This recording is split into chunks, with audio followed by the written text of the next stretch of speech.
Boa noite, estamos aqui para começar a nossa live de hoje, então, a primeiro desse Outubro Rosa, aqui no De Um Peito Aberto, para falar um pouquinho, então, sobre a importância da prevenção e do diagnóstico precoce. Daqui a pouquinho o Dr. Eduardo Killing deve estar entrando aí para conversar conosco também.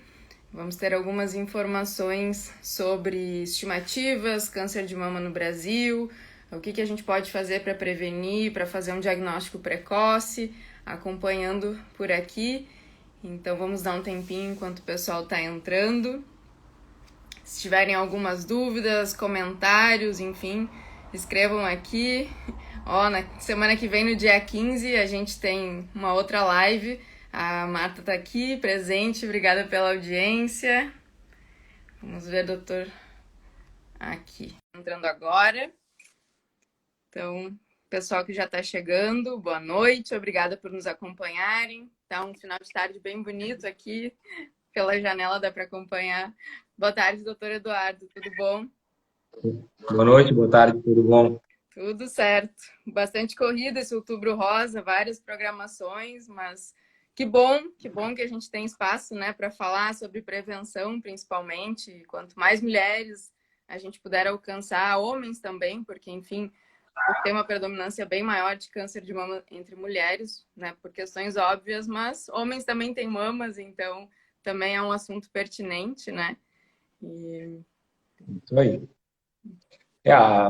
Nós temos hoje uma incidência de 99% para mulheres e 1% para homens, né? Mas nós já diagnosticamos aqui na nossa cidade, na nossa região, homens com câncer de mama, sim, né? Obviamente, a mulher é o carro-chefe, né, no Outubro Rosa, mas os homens também têm que se prevenir, né? E os mesmos sintomas, os mesmos sinais que a gente fala para as mulheres, né, na questão da mama, vale para o homem também. Exatamente. Que nem diz aquela música, né? Tem aquele 1% ali que a gente também tem que estar atento, né? Eu estava dando uma olhada em estatísticas, assim, também para trazer um pouquinho hoje, né? E Porto Alegre é a capital brasileira que tem uma incidência maior de câncer de mama no Brasil, né? São cerca de 110 casos por 100 mil mulheres, né? Então é uma incidência bastante grande. E o Rio Grande do Sul fica em segundo lugar no Brasil, então como o estado com maior incidência também, né, com prevalência, enfim, de 88 mulheres para cada 100 mil. Então, também é importante justamente de a gente estar falando sobre isso, porque quanto mais a gente consegue conscientizar, né, sobre a importância da prevenção, sobre como fazer esse autoexame, complementar com exames de imagens, né, melhor a gente tem um diagnóstico precoce mais cedo, né? E isso é extremamente importante para o tratamento, né? Isso aí. E o Rio Grande do Sul já foi o primeiro, né, estado, já foi em incidência também, né? Então, a gente tem que cuidar. A gente só perdeu agora, mas nos últimos anos sempre foi o primeiro, né? Não se tem um fator de risco específico, né? Porque a gente tem uma incidência maior, já tentaram relacionar a questão de chimarrão, carne, né? Todas as coisas que a gente tem a mais aqui em relação aos outros estados, mas não nada foi relacionado ao índice maior aqui. Eu acredito que a gente tem um índice grande na nossa região justamente por vocês, né? Por vocês se cuidarem mais, procurarem mais, né? Hoje o consultório, a gente tem em torno de 75, 85% de pacientes femininas, né? Desde a parte da prevenção de todo ano, né? Desde a parte da mama, parte ginecológica, obstétrica, né? O homem vai, que nem eu brinco com os meus amigos, o homem vai sim, mas vai arrastado pela mulher, né? Pro consultório. Quando a mulher arrasta pela mão o homem para chegar lá e fazer um exame, né? Então, normalmente, quando a gente vê um caso de homem, né, de alguma alteração, sempre ele está mais avançado, né? Diferentemente das mulheres que conseguem, né, prestar atenção mais no seu corpo, né, e conseguem vir normalmente com um caso bem antes, né? Exato. Eu tenho histórico familiar de câncer de colo, né? Então, minha mãe faleceu no ano passado, ela teve um histórico que começou com câncer de colo, depois ela descobriu um outro câncer primário de mama, né? E ela faleceu em função de uma metástase no fígado e estava dando uma olhada. E apesar de a gente ter uma incidência bastante grande também, mas ainda o câncer de mama é bem mais presente nas mulheres aqui na região, Rio Grande do Sul, enfim, do que o próprio câncer de colo, né? Então, realmente é uma questão para a gente ficar bem atenta. E esses dias mesmo eu publiquei, assim, que eu sabia já do Outubro Rosa há muito tempo, mas, né, eu não podia ser hipócrita de dizer que eu fazia o meu autoexame, assim, regradinho, né? E em função muito desse histórico é que eu acabei fazendo, e a minha mãe teve a questão da mutação genética, então que é um fator bem importante, né, para Uhum. desenvolvimento de câncer de mama. E foi em função disso que eu comecei os meus exames preventivos com imagem e acabei descobrindo, assim, na primeira vez já, que eu tinha um câncer em estágio inicial, né? Então, a gente tem que estar justamente atento, porque é isso, né? O câncer, ele é multifatorial. Eu tenho Uhum. conhecido mulheres do Brasil inteiro que também têm tratado câncer, mulheres super novas, com filhos, sem filhos, né? E assim, não, que nem eu digo, não tem um padrão, né? Não é por cor, não é por crença, não é por localização, né? Não é porque tem histórico na família ou porque não tem. Então, assim, a gente tem os casos mais aleatórios possíveis, né? Então, realmente é para todas as mulheres ficarem atentas, né? Não tem como querer selecionar e achar que a gente está imune, né? Não, não tem mesmo. Que nem tu estava falando, não sei se tu chegou a usar o BRCA1, BRC2, esses todos. Isso, a gente fez, a minha mãe fez, e ela teve o BRCA1 alterado, e em função disso a gente fez também, eu e minha irmã, e a gente também tem a mutação, então, para BRCA1. É. Esses genes mutáveis ficou bem famoso, não sei se vocês lembram, mas com a Angelina Jolie, né, que ela acabou fazendo uma mastectomia bilateral preventiva, né, na época que ela fez, assim, foi um pandemônio quase, assim, das mulheres, né.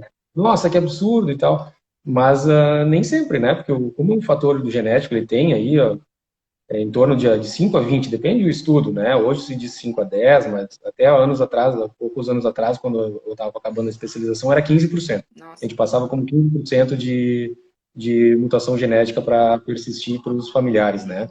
E é uma chance, né? Mas quem tem que acompanhar. Né? A gente tem várias doenças que são genéticas, né? E que passam aí, pode pular uma geração, né? E vir para tuas filhas, por exemplo, né? Mas a gente tem que cuidar mesmo. Então, o principal é saber as alterações, né? Saber como fazer um bom autoexame, quando procurar, né? Algum exame de imagem, quando procurar seu médico, para realmente continuar fazendo esse até chegar no diagnóstico e saber que está tudo bem, ou se tem que fazer alguma intervenção. Exato. Eu fui uma que, quando a Angelina Jolie fez a remoção, eu pensei, tá, agora vai começar a tirar o corpo inteiro porque tem medo de desenvolver uma doença, né? Eu lembro que na época, claro, eu era, sei lá, adolescente, assim, tava, sei lá, entrando na fase adulta. Eu achei bastante ousado, assim, eu não me via fazendo aquilo, né? E aí depois que eu fui entender que para quem tem a mutação genética e não faz a mastectomia, né, a gente tem 98% mais chances de desenvolver um câncer do que uma mulher sem a mutação genética. E mesmo assim, num primeiro momento, eu descobri a mutação na metade do ano passado, né? E num primeiro momento eu pensava, não, vou esperar, sei lá, até os 40, né? Quero pensar em ter filhos, amamentar antes. Então vou ficar monitorando, mas também não acho que precisa ser assim uma corrida contra o tempo, né? E aí, enfim, dos meus exames já estarem alterados, eu não tive muita opção, então acabei também agora no final do tratamento fazendo uma mastectomia bilateral, né, na mama esquerda em função da lesão e na direita já de maneira preventiva. E a minha irmã, que tem 25 anos, já está encaminhando para no ano que vem fazer tudo isso, porque tendo a oportunidade, né, de prevenir, de fazer a cirurgia preventiva, não tem por que a gente ficar esperando, né? A gente diz que é uma bomba relógio no nosso caso, né? Não é a questão de se, a questão é quando que vai acontecer, não. Não sei. São exames, né, que a gente tem que fazer até depois, agora a partir dos 40 anual, mas no caso de quem tem as mutações é um caso bem específico até, né? O exame preventivo, né, tem a ressonância, né? Que é um exame. Você chegou a fazer a ressonância? Sim, eu fiz uma mamografia, enfim, essa vida a gente não tem muito como explicar, né? Eu fiz a mamografia em julho, no ano passado, sem alteração nenhuma. E quando eu fiz a ressonância em outubro, a gente já tinha uma alteração, uma lesão de 1,5 cm quase, né? Então é aquela dúvida, assim, será que a mamografia não foi sensível o suficiente? Será que surgiu nesse meio tempo, né? Não, a mamografia para paciente jovem, né? Por isso que a gente até faz acima dos 40, né? A questão toda da incidência maior, quanto mais idade vai passando, vai aparecendo mais. Mas a substituição do tecido mamário, normal, que é denso, né, para produzir leite, quando um tecido adiposo, ele se faz mais ou menos nesse período perto da menopausa. Por isso dos 40 anos. Abaixo de 40, a gente algumas vezes faz a mamografia, mas a sensibilidade ela é reduzida. Né? Então, realmente, para quem tem as alterações genéticas do BRCA1 e BRC2, a gente faz o rastreio pela ressonância. Tá? Então, porque a ressonância, além de ser um exame onde é que a gente vai cortar ela milimetricamente, a gente ainda tem o uso de contraste, né? Que é onde realmente onde é que brilha a lesão. Então, lesões pequenas, assim, podem passar, né, para pacientes jovens na mamografia. Né? E, inclusive, a gente tem mamas densas, né? A gente faz quase, né, que de rotina para algumas pacientes o uso da ecografia. Né? Mas a ecografia também tem que ser feito num aparelho bom, né? Tem que ser feito com calma. É um exame muito minucioso, né? Que depende muito do posicionamento da mama, né? De como também está no dia. Então, é complicadinho, não é tão fácil assim os exames, né? Para avaliar, tem que ter uma experiência boa, né? Então, realmente, a gente acaba fazendo aí um estudo bem específico, sempre se atualizando, né? Porque sempre surge coisas novas em relação à mama, né? Claro. A gente tem uma classificação que é uma das coisas bem interessantes que vem junto com a mama, né? Que é aquele númerozinho embaixo, né? Que é o BIRADS, né? Que é a classificação da tua lesão. Então a gente usa essas classificações justamente para conseguir configurar um padrão do que a gente viu e do que a gente vai fazer. Né? Essa classificação ela é mundial. Né? Então, mesmo que tu fizer o exame aqui, fizer nos Estados Unidos, fizer na Alemanha, essa classificação e esse protocolo vai ser seguido igual em todos os lugares. Isso deixa nós mais seguros, como, né, para te orientar, tanto quanto para os nossos pacientes, né, que sabe, ó, eu tenho tal alteração e eu vou seguir tal protocolo. Né? Então, isso é bem interessante. Por indicação da médica geneticista, né, de Porto Alegre, que faz o meu acompanhamento, enfim, ela sugeria sempre que a gente fizesse, então, exames semestrais, né, e fosse intercalando. Então, a sugestão dela era de complementar a mamografia com a ressonância, e aí, nos 6 meses seguintes, uma ecografia, né, e aí, assim, ir variando, né. E, realmente, para mim, a ressonância foi a que deu a alteração. Eu tinha um BIRADS 4. Quando eu peguei o resultado do exame, eu não tinha a menor ideia do que significava, assim, eu fui, obviamente, para o Google, né, uma coisa que a gente não deve fazer, e eu vi que tinha a questão de captação do contraste, mas, enfim, foi um período, assim, que minha mãe tinha recém-falecido, a gente ainda estava encaminhando um monte de questões burocráticas, né, e, na verdade, eu só levei o exame na ginecologista no início de dezembro, assim, na metade de novembro, e aí fiz a biópsia, né? Então, tive diagnóstico em dezembro. E aí, enfim, já fiquei por dentro também dos BIRADS, né? Até 3 a gente pode considerar ok, né? E a partir de 4, então, que tem que ser investigado, se eu não me engano. Isso aí. O que a gente classifica, né? O BIRADS 1, ele vai de 0 a 6, vamos lá. O BIRADS 1, né, é um BIRADS normal, não tem alteração nenhuma, nem maligna, nem benigna. O BIRADS 2, a gente tem alterações e a gente tem certeza, jura de pé junto, que elas são benignas. Ou uma calcificaçãozinha residual, um nódulozinho já acompanhado há mais de 2 anos, que a gente sabe que é benigno, um linfonodo na mama, dentro dela, então são alterações normais. A partir do BIRADS 3, é uma lesão que ela tem quase todas as alterações, né, dela dentro da parte benigna. É um nódulozinho bonitinho, mas ele tem uma pontinha que está estranha. É um nódulozinho que tem uma pontinha de calcificação, alguma coisinha bem específica. A gente dá 3 até 2% de chance de ter uma malignidade. A gente complementa, antecipa alguns exames, faz a cada 3 meses, 6 meses, ou repete antes do período normal da mulher, seria repetir em torno de 1 ano, né? E a partir do 4, sim. A partir do 4 a gente tem uma lesão, que ela tem pelo menos 2 alterações suspeitas ou mais, e daí a gente vai botando um grau de alteração nela, de 10%, 50%, né? Até 95% no BIRADS 5, assim. Né? E o 6 que a gente usa quando a gente tem uma classificação que a gente já tem uma biópsia, né? E a gente ainda está acompanhando a mama. Eu fiz a biópsia, sei que eu tenho a lesão, fiz uma outra ressonância, fiz uma outra mamografia antes da cirurgia, né? Para ver se a quimioterapia ajudou a reduzir o nódulo, se a radioterapia ajudou a diminuir daqui a pouco uma íngua, né? É isso ali. E o 0 a gente usa quando a gente vê uma lesão, mas a gente quer um exame complementar, do tipo, tu veio fazer o exame comigo, tu esqueceu os teus exames, né? O que a gente não gosta muito, né? A gente sempre pede para trazer tudo. Ah, mas traz todos, né? Tu veio e eu vi uma alteração, mas eu preciso classificar ela. Ela poderia ser 4 ou 3, dependendo de um diagnóstico inicial, mas tu já vem acompanhando ela, sei lá, 2, 3 anos. Eu já posso classificar ela como 2, já posso, né, botar ela um pouco mais suspeita ou menos suspeita. Ela cresceu, não cresceu. Isso tudo, então, é importante para a gente ajudar a classificar melhor a tua lesão e sim entrar no protocolo de onde é que a gente vai. Vai biopsiar, não vai acompanhar só com exames. Isso tudo é muito importante, faz muita diferença, né? Porque entre uma lesão, um diagnóstico agora, ou uma biópsia agora, e daí tu ter ela avaliada só daqui uns 6 meses, daí a gente pode ter um avanço da doença, né? Claro. Essa questão dos exames, assim, minha mãe, ela quase catalogava os exames, né? Eu não chego a Uhum. tanto, mas enfim, tenho minha pastinha aqui, aquela pastinha A3 para os exames maiores, que tem imagem, uma pastinha menor para os exames que é só a folha, né? Então, realmente, é importante, né, a gente criar esse histórico, levar sempre acessível ao médico, porque ele ajuda, né, nesse diagnóstico.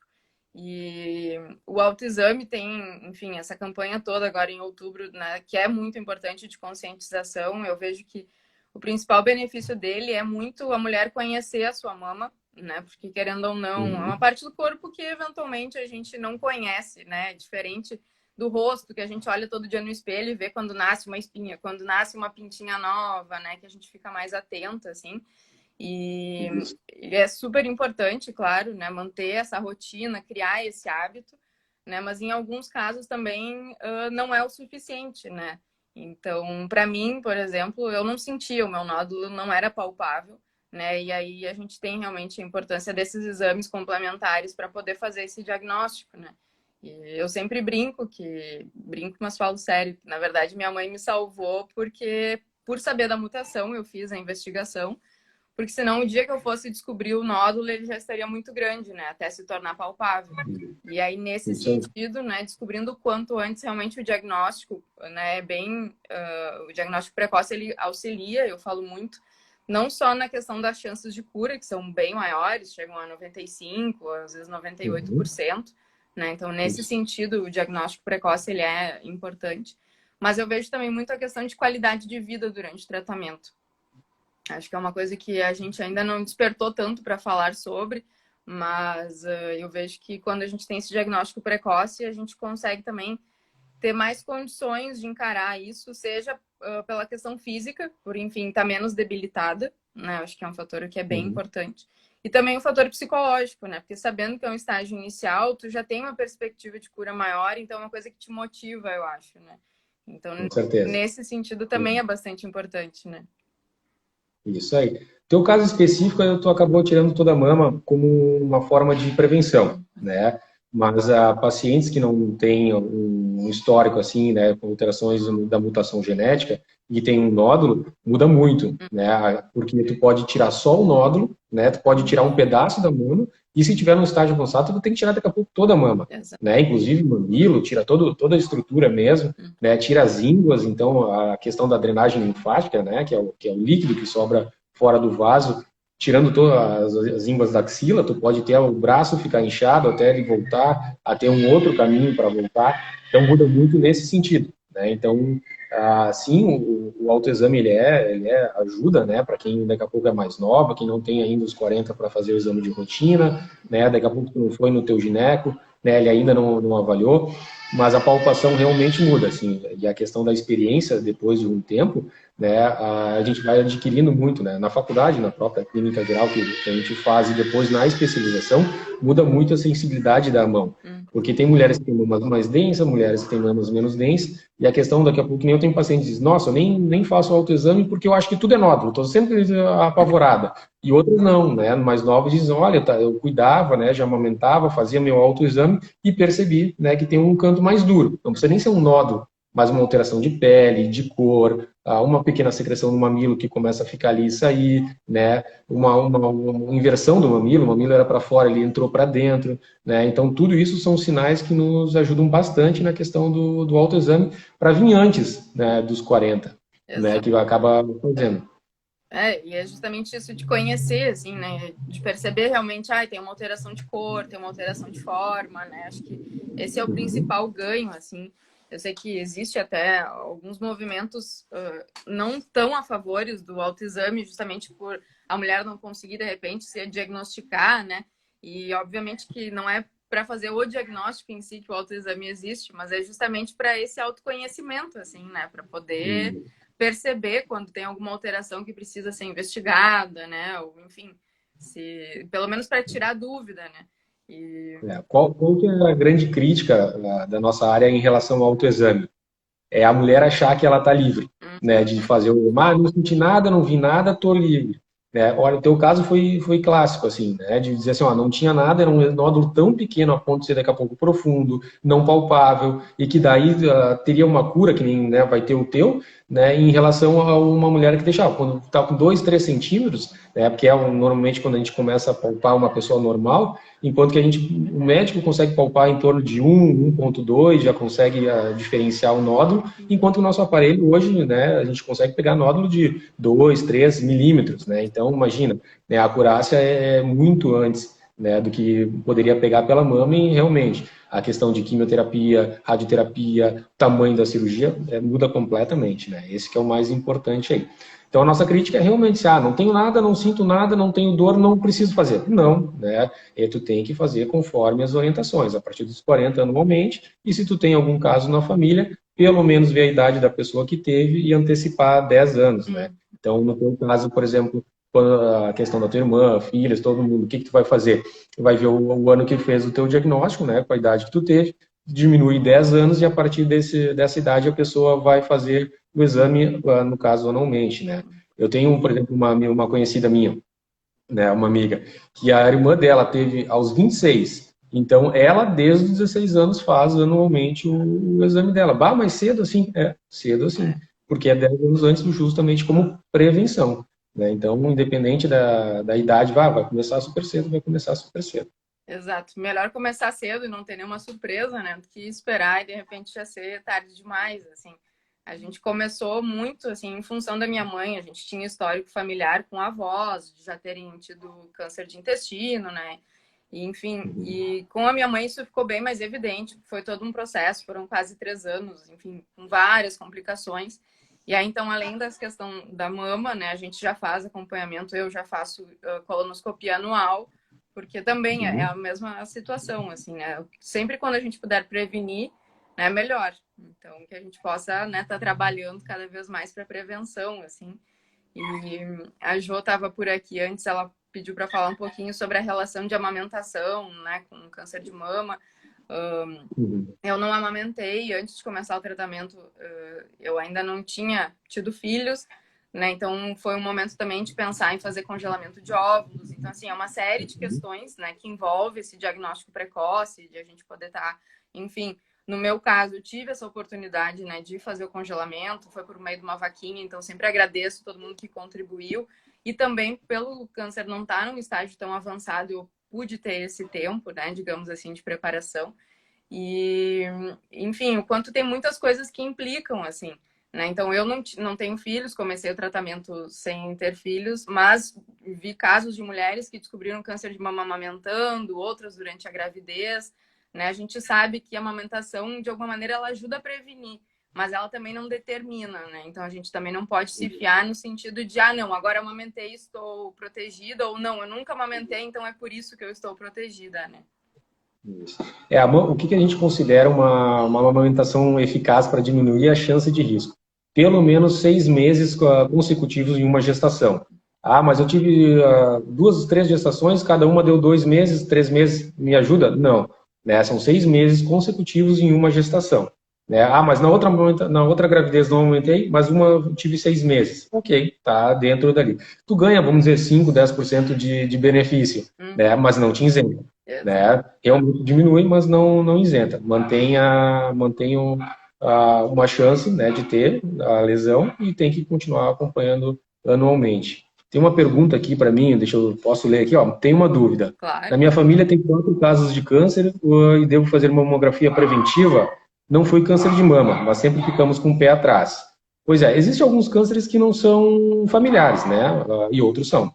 Então, dependendo ali, a gente sabe que tem alguns cânceres de boca, né? De esôfago, né? Que são cânceres daqui a pouco relacionáveis ao uso do tabagismo, né, do álcool. Então, esses cânceres a gente não considera daqui a pouco muito familiar. Mas sim, né, alguns cânceres desses ainda podem ser familiares, mas no caso da mama, né, especificamente, a gente considera mulheres, né, de primeira geração, né, que seriam tu para tua mãe, tu para tuas irmãs e tu para tuas filhas. Quem tiver câncer, daí sim a gente começa essa prevenção antecipada. Caso não for o caso que da nossa ouvinte aqui, que é câncer de mama, a gente faz o preventivo dela normal, né? Acompanha a partir dos 40 anos, anualmente com a mamografia, né? E dependendo do resultado da mamografia, sim. Daí a gente pode fazer a ecografia para guiar. Normalmente as minhas pacientes têm muitas dúvidas, né? Devo fazer a mamografia ou só a eco? Porque daqui a pouco a minha mamografia vem e sempre pede complemento de eco. São duas coisas completamente diferentes, né? Eu sempre brinco assim, quando a gente tem a tua parede em casa, né? Ela vai ter um barulhinho, vai ter alguma coisa ali. Tu sabe se é a parte elétrica ou se é a parte hidráulica? A gente não sabe, né? O eletricista não vê a parte hidráulica o hidráulico não vê a parte do encanador não vê a parte do eletricista. Então, elas são complementares, né? A mamografia a gente faz anual, porque a maioria dos cânceres, e o principal câncer, ele mostra algumas calcificaçõezinhas que a gente vê na mamografia e acaba não vendo na ecografia. E quando a gente fica em dúvida na mamografia, daqui a pouco uma mama densa, né, uma mama que a gente ficou em dúvida se tem algum nódulo ou não, a gente complementa com a eco. A eco isolada, ela não é a gente não chama de screening, né? Ela não é para rastreio, mas a mamografia sim.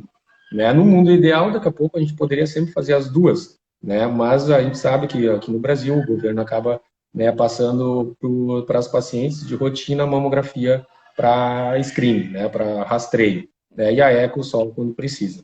Né? Normalmente a gente faz a eco nas pacientes mais jovens, então abaixo dos 40, que tem alguma alteração, independente da alteração que for, para fazer sim uma avaliação do possível nódulo, do possível alteração que tenha. Ótimo. Uma questão que às vezes aparece por aqui, assim, que tem muito a ver com essa questão, né, desse acompanhamento, do diagnóstico precoce. E algumas mulheres já comentaram comigo, eu não faço porque eu tenho medo de ter alguma coisa. E aí eu sempre digo, não, é justamente aí que tu tem que fazer, né? Porque se tiver, tu tem que descobrir o quanto antes e não esperar para que, enfim, se manifeste depois em algum momento e complique, né, o tratamento. Perfeito. Não, a gente tem muito, olha, a gente tem, né, um medo paralisante que a gente fala, né, que é uma paciente que diz, sentiu alguma coisa, não vou que vai que seja. Sim, mas se for, teria cura, né, a gente tem cura hoje para a grande maioria dos cânceres, né, mesmo por causa da cirurgia, das quimioterapias, das radioterapias, então a gente consegue fazer o tratamento logo, né, fazer esse diagnóstico logo e fazer o tratamento específico.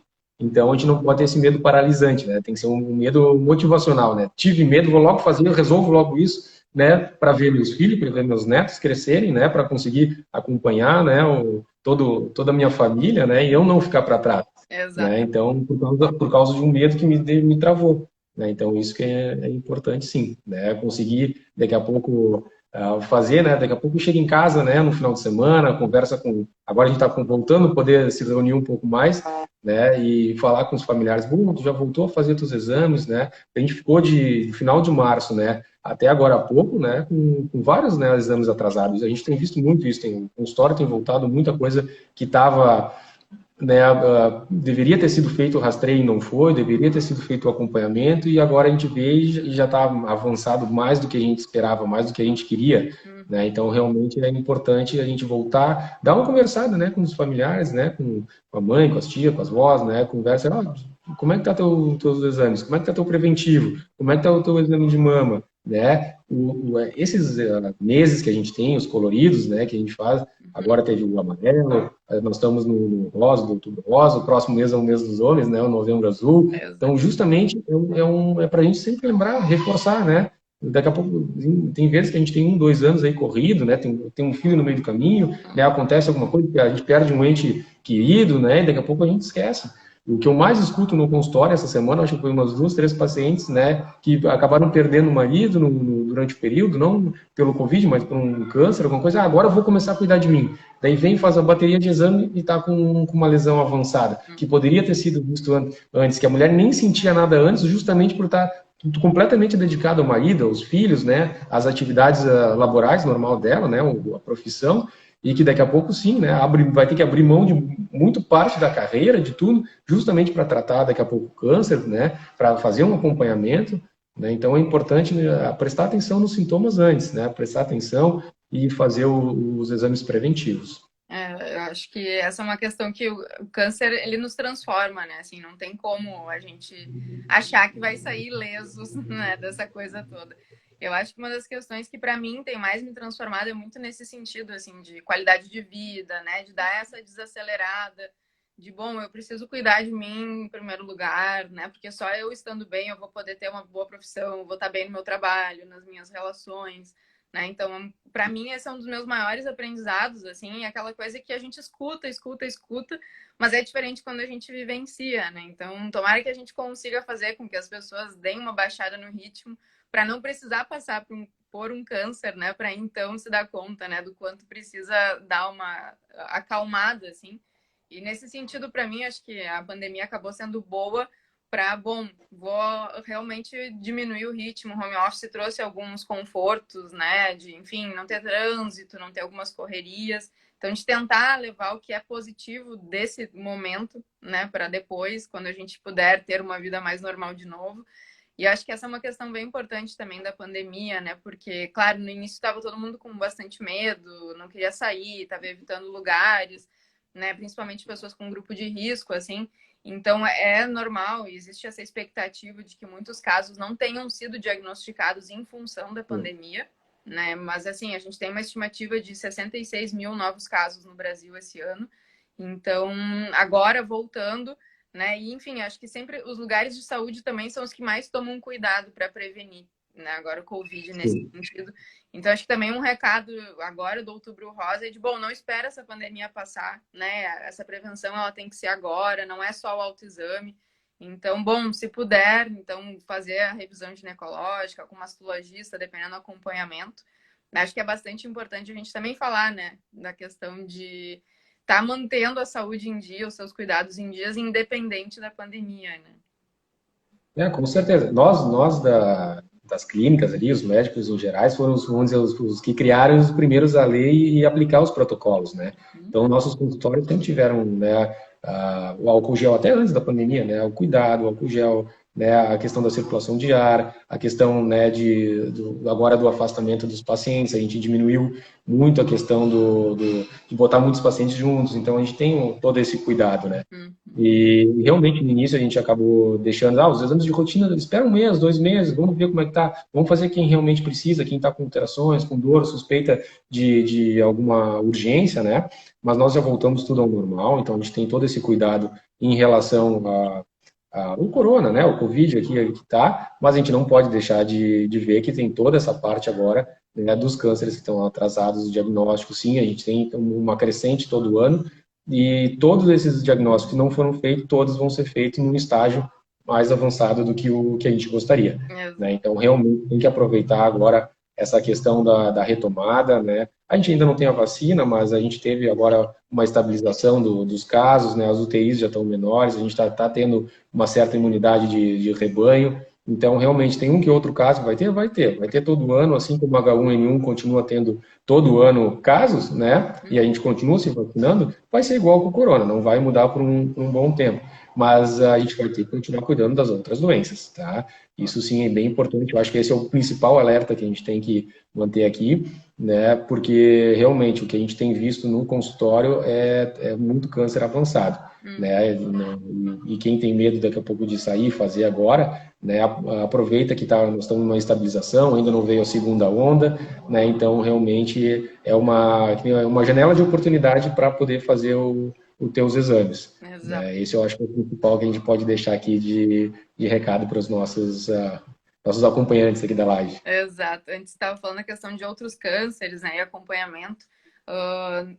Na questão da BRCA1, quem tem alterado, o câncer de mama ele é relacionado também a essa mutação genética ao câncer de mama, ao câncer de ovário e câncer de pâncreas, né?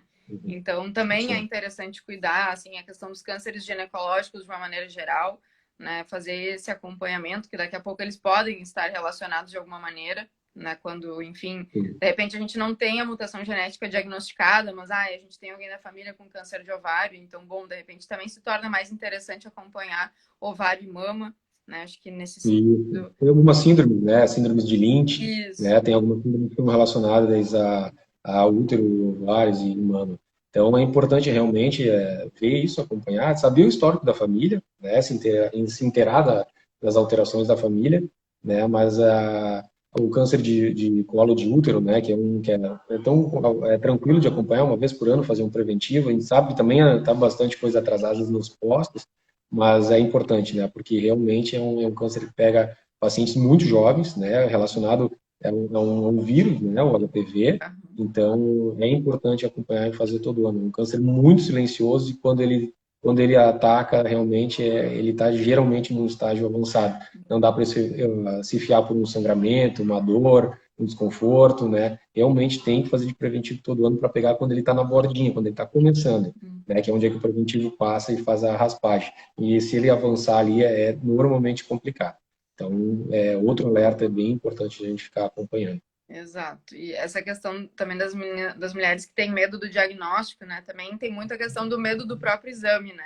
Eu sei que a Uhum. minha mãe, claro, justamente pela questão de densidade da mama, pelo que me falaram, a minha mãe, ela tinha uma experiência horrível com mamografia, enfim, ela começou também a fazer isso há anos atrás, quando a tecnologia já não era tão desenvolvida, né? A gente tem equipamentos cada vez melhores, assim. E eu lembro que ela colocou um medo, assim, na minha irmã e em mim, de tipo, nossa, mamografia é uma coisa horrível, né? E aí, quando eu precisei fazer os meus exames, eu pensei, putz, lá vou eu fazer a tal da mamografia, né? Já fui preparada para, assim, a pior dor possível. E no fim, tanto eu quanto a minha irmã, a gente fez o exame juntas, para nós duas foi muito tranquilo, né? Acho que em função de ser mais Uhum. jovem, né? Da mama ser mais densa, enfim. A Então, sensibilidade, né? não sei se isso. Vai da sensibilidade de cada um, né? O que Claro. a gente percebe muito, assim, tem alguns aparelhos antigos que o que acontece? Quando a gente posiciona a mama, né, alguns aparelhos antigos eles tinham que chegar em torno de 6 centímetros da mama, tá? Para fazer uma compressão. Então, realmente, a paciente tinha uma sensibilidade maior, tinha, né, daqui a pouco uma mama mais densa, era realmente uma pressão maior. Por quê? Os aparelhos antigos, os analógicos, eles imprimiam uma imagem e tu nem sabia como é que tava, tu botava para revelar e olhava. Daí tu tinha que ver, ficou bom, ficou denso, não ficou, apagou muita coisa, perdi. Vamos lá, repete. Então, alguns aparelhos eles não nem acionavam ele se tu não estava numa posição e numa pressão adequada.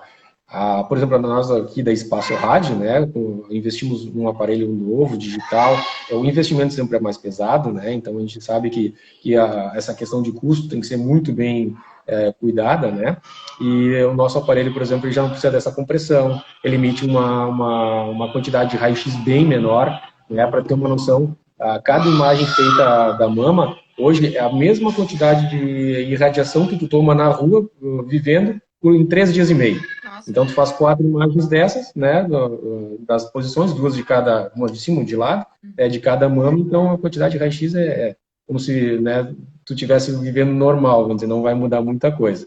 Então, isso tudo a gente tem, né, se dedicado e visto, investido realmente para a gente conseguir fazer um exame onde as pacientes que vêm fazem o exame naquele aparelho realmente não retornam os aparelhos antigos. Acabam, né, investindo em si mesmas, né, para conseguir fazer um exame com conforto, né, não ter aquela dor que se persiste por alguns dias, né. A gente também pede para as pacientes cuidarem, né, no período pré e pós-menstrual imediato, né. A gente pede uns 3 dias não fazer antes, uns 3 dias depois, justamente quando a mama está mais sensível, onde é que ela está mais engurgitada por causa dos hormônios. Então, isso tudo a gente tem esse cuidado durante a realização e a marcação do exame. Né? Esses são pontos bem importantes. Assim, o próprio autoexame também, ele é indicado a gente fazer depois de 7 dias, né, da menstruação, enfim, né, do ciclo menstrual, para também não ter alguma alteração que de repente é decorrente do ciclo em si, né? Então também é um cuidado para ser observado, né?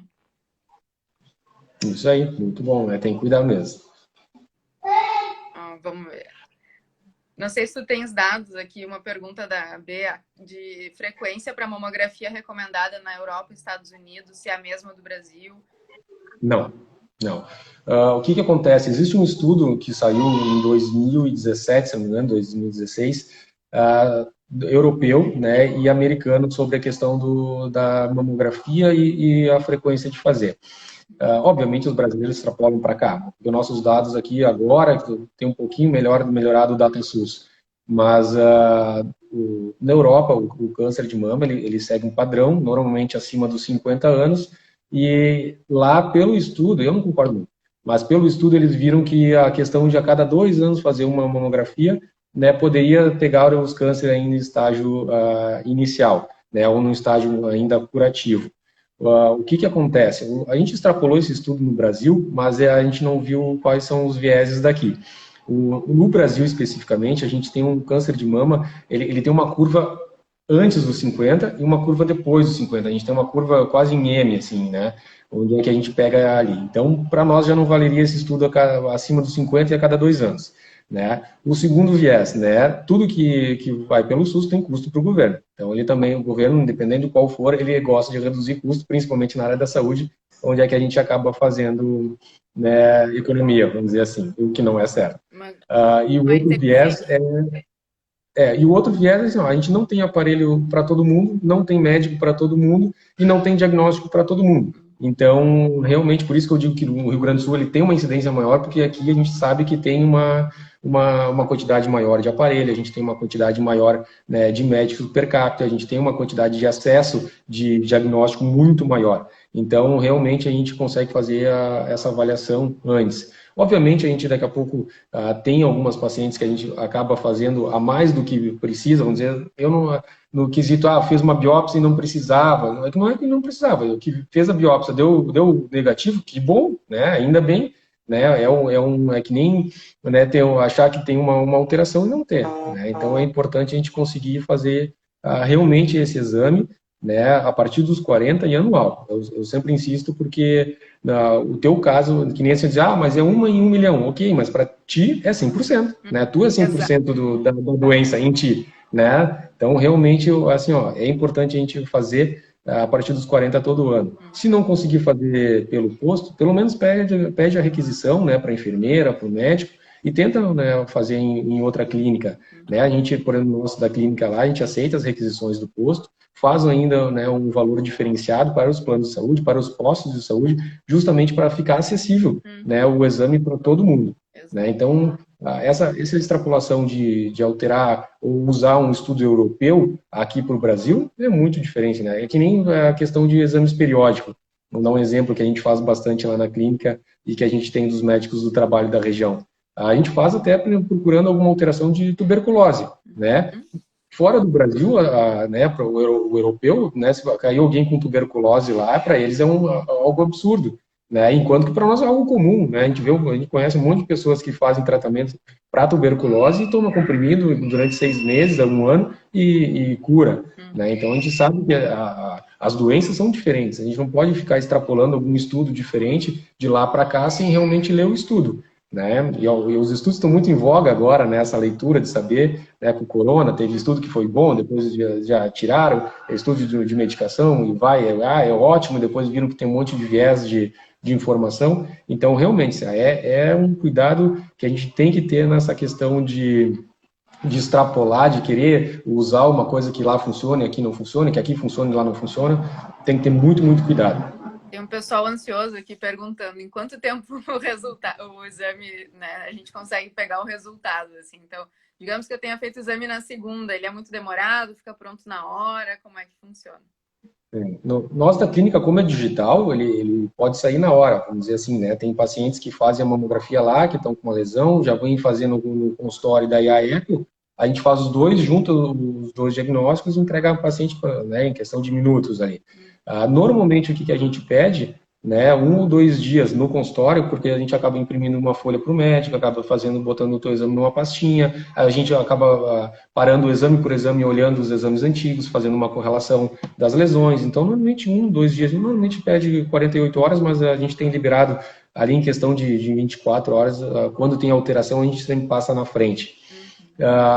nos hospitais que eu trabalho, que a gente faz os exames, sim, acaba, como o volume é muito grande, daqui a pouco a gente pede uns dias a mais, assim, né? E daqui a pouco precisa o paciente retornar trazendo algum exame que esqueceu. Então, nos hospitais a gente acaba levando um pouquinho mais.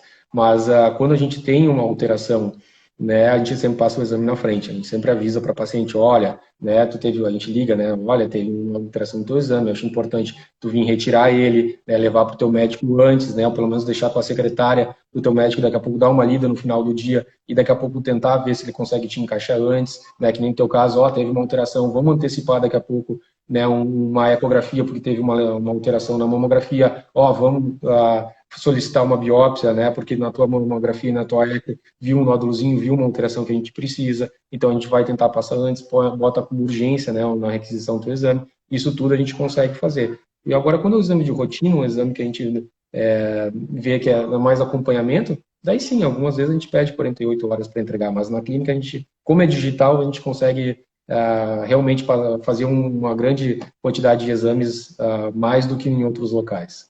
É ótimo. Não, e essa questão também de, bom, se tem alguma alteração, poder priorizar também é bastante importante, Uhum. né? Porque tudo que a gente puder ganhar de tempo, né, melhor, assim.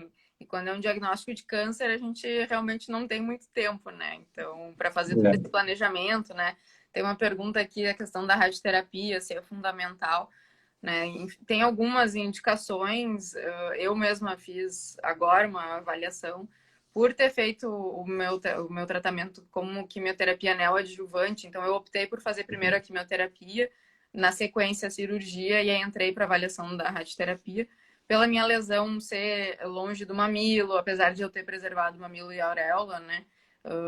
Uhum. Pela minha idade, enfim, a gente levou em consideração uma série de fatores e acabou optando por não fazer a radioterapia neste momento, né? Então, Uhum. mas não é o padrão. A maior parte das mulheres com câncer de mama também acabam fazendo, e ela tem um papel importante para fazer a prevenção local, né? Então, eu não sei se vocês fazem algum tipo de acompanhamento também em relação à radioterapia, o que a gente poderia falar um pouquinho sobre isso?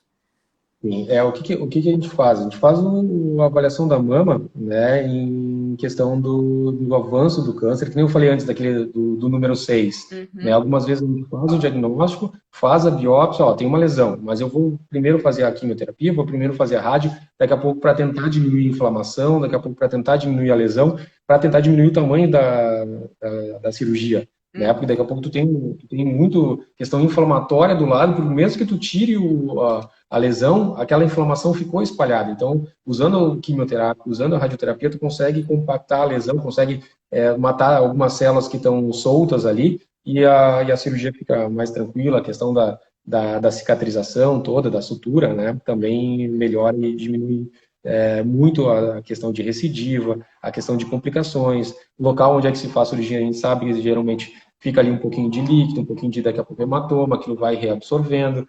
Então a gente faz o acompanhamento, tem paciente que vem ali no consultório, que a gente já tem todo o histórico dela, a gente vê e vai diminuindo a lesão, a gente põe, ó, em ano tal, a lesão estava, né, ficou 2 centímetros, a gente conseguiu diminuir para 1,5, diminuiu para 1, daí o médico diz, não, ó, agora nós vamos fazer, então agora está num tamanho bom, vai ser tirado só um pedacinho, não vai ser tirado toda a mama, então isso é bem legal de acompanhar, assim, e é importante de fazer algumas vezes no mesmo local, para justamente o médico que faz, ele mede assim e assim, então ele vai sempre medir assim e assim. Então isso é importante da gente acompanhar padrão, toda essa questão. É né? um padrão de acompanhamento, né, a gente sabe que tem daqui a pouco um jeitinho de medir, né, o aparelho mede um pouquinho diferente, então é importante de acompanhar assim, né, faz uma grande diferença na questão da conduta, Hum. né, que nem a gente falou antes da questão dos acompanhamentos, de classificar, faz a diferença na classificação. Claro. Se alguém puder colocar para a gente nos comentários o horário, eu não consigo ver aqui, como a gente está em tela cheia, daqui a pouco derruba. 19h48. Ah, tá. Então, uns 12 minutos, então é isso. Se alguém tiver mais alguma questão. Agora aqui, o doutor Lucas perguntou, né, qual foi o momento que eu considerei pior. Para mim, o pior momento foi a espera do resultado. Naquele momento entre fazer a biópsia e receber o diagnóstico de que realmente era um câncer de mama, assim, para mim foi o pior momento. Foi o momento em que eu me preparei de, bom, se for positivo, o que eu vou fazer? Se for negativo, o que eu vou fazer também? Foi aí que surgiu a ideia, então, de documentar tudo aqui no De Um Peito Aberto. Foi no dia que eu fiz a biópsia que eu resolvi que eu queria compartilhar enfim, para mim é muito mais fácil lidar com esses sentimentos todos, né? Quando eu falo sobre eles, quando eu coloco para fora. E também pensando em alguma maneira de poder levar um pouco dessa informação, né? Hoje a gente está com um conteúdo riquíssimo aqui. Então, se eu atingir uma pessoa, essa pessoa pudesse beneficiar disso, dessa minha trajetória toda e eu pudesse sensibilizar uma pessoa que seja fazer o autoexame nesse Outubro Rosa, tornar isso rotina, eu já fico super feliz, né? Então, para mim, esse foi o pior momento, assim, acho que o momento que eu me senti mais insegura, com mais medo, foi quando eu não sabia o que estava acontecendo, né? Acho que a partir do momento em que eu tive o diagnóstico e eu soube o que estava acontecendo, eu disse, bom, beleza, eu sei o que eu tenho que enfrentar e eu vou enfrentar. E desde o início foi como o nome, né, aqui desse perfil, de um peito aberto. Então, eu sempre brincava assim, se quer me ajudar, ajuda sempre com comida, que é bem-vindo, né? Durante o tratamento ganhei uns quilinhos, ganhei umas bochechas, que eu ainda estou me acostumando com elas. E se puder me ajudar a botar um sorriso no rosto, é isso que eu preciso, assim, né? E realmente a gente acaba por aqui, pelo Instagram, formando uma rede de apoio enorme, assim. Então, nesse sentido também, está sendo muito bom, né, poder compartilhar tudo isso. E, enfim, acho que a questão, que nem a gente comentou, assim, do diagnóstico precoce, quanto ele realmente é importante, né? Para mim fez toda a diferença, então agora eu já me encaminho para uma etapa de acompanhamento e saber que era um estágio inicial foi um diferencial muito grande, assim, porque eu tinha certeza que eu não iria enfrentar todas as dificuldades que minha mãe enfrentou por ter descoberto um câncer de colo, um estágio já bem mais avançado, né? Então, isso foi primordial. Acho que se tem alguma coisa para a gente destacar agora, daqui a pouco indo para os finalmente dessa live de hoje, é muito essa questão, né? Realmente da importância da prevenção, né? E do diagnóstico precoce. Isso aí. A gente sempre comenta no consultório que quando a gente fala a palavra câncer, parece que tudo que vem depois assim fica um mudo, né? Parece um né? Então, realmente é um susto, é um baque, né? Ter o diagnóstico, tem um câncer, ponto.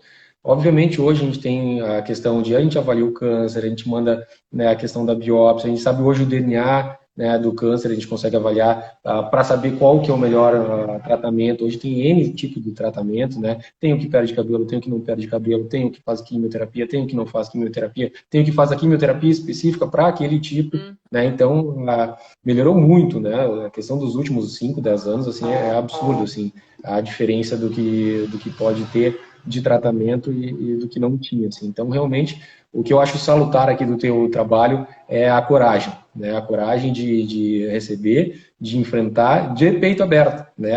Enfrentar com coragem para expor isso, né? E incentivar, fazer um exemplo para as outras pessoas, né? Para ir atrás, né? De saber assim, ó, não, tem gente, eu conheço, ela conseguiu, ela enfrentou, ela perdeu o cabelo, ela fez a cirurgia, né?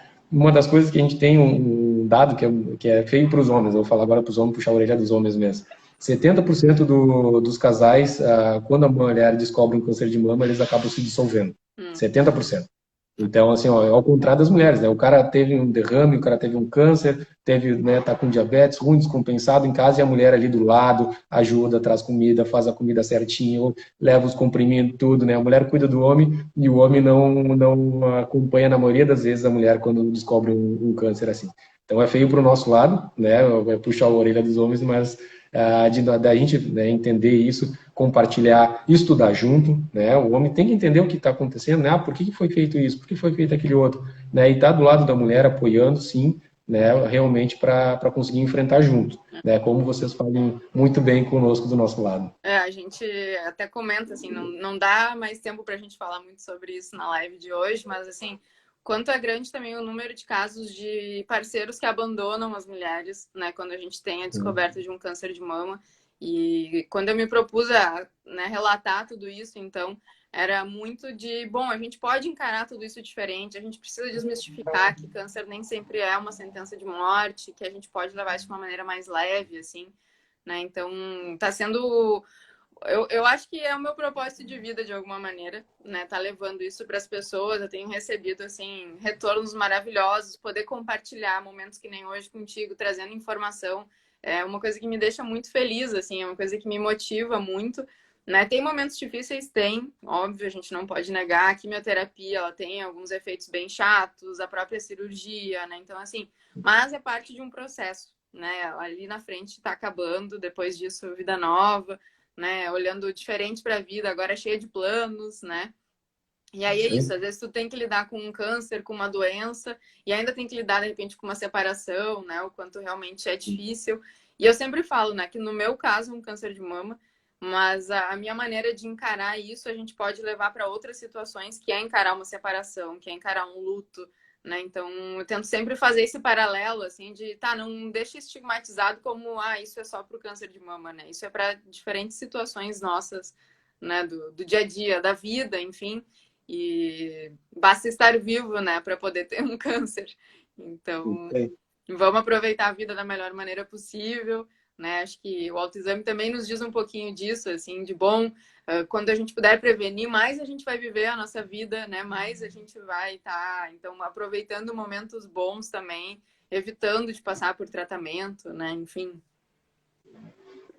Perfeito.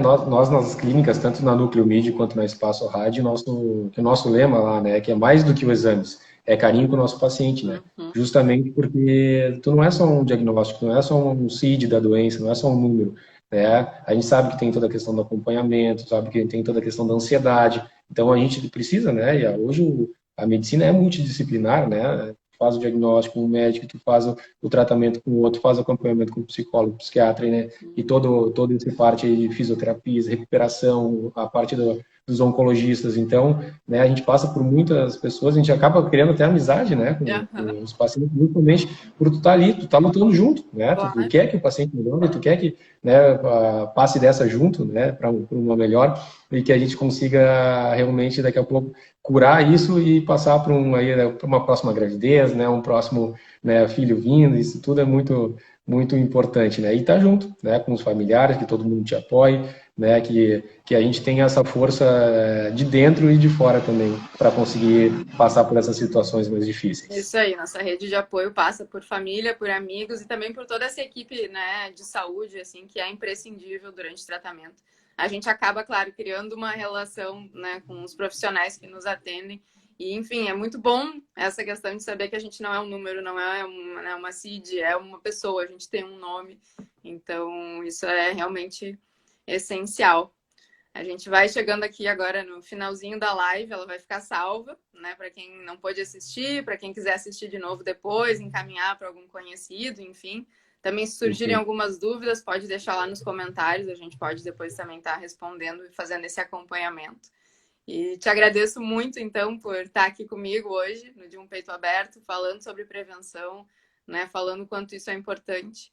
Muito obrigada por compartilhar isso. Obrigado também. É a nossa missão também como médico, ajudar, né, os pacientes e ajudar a questão da prevenção, né? Fazer o quanto antes, não desistir, ter uma coragem que nem tu teve de fazer todo esse diagnóstico, mostrar, passar todos os teus dias, isso é muito importante, é salutar, né? Então é um exemplo a ser seguido aí. Parabéns. Obrigada e vamos lá, nesse Outubro Rosa. Boa noite a todo mundo Boa noite, que nos acompanhou. boa noite a todo mundo. Tchau, tchau.